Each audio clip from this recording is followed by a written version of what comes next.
You mentioned, that the apps and the platforms that we use, which are so ubiquitous, sometimes feel like public goods, but really these are owned by corporations, and they have, as you say, they've asked us for permission, and we've given it to them to store all of our data. But here's a question about the consequences of corporations, governing us and our relationship to them.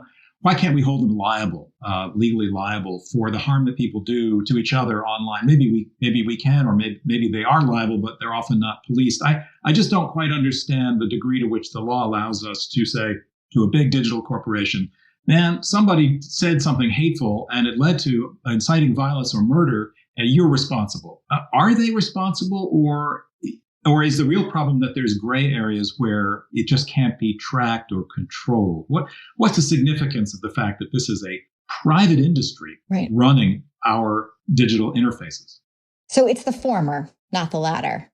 Congress made a choice in 1996, sort of overwhelmed by the cowboy talk and the libertarian talk, that we could police ourselves, you can trust us, and that we need freedom to not worry about facing liability for defamation. We'll police ourselves, allow us that legal shield, and we'll do that.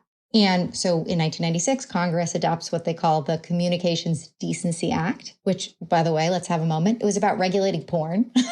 Most of the statute is struck down, rightfully so. But what remains is that provision, Section 230 of the Decency Act, which provided a legal shield for providers of interactive computer services for liability for content provided by someone else. And so it has two provisions. One's the under-filtering provision, like if you don't catch enough, we're not going to stick you with liability. If you take down too much, if you do it in good faith, you also can't be sued. And it struck a good balance in the sense of, like, we have social media, thanks to Section 230.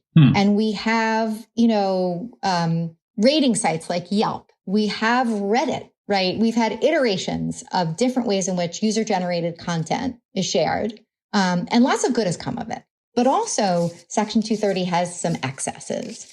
And we interpret that provision in such an overbroad way that even sites that solicit illegality, sites whose business model is non-consensual pornography, is deepfake sex videos, is the sale of guns.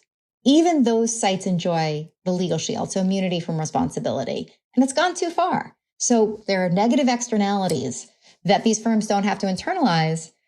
And time is that they should.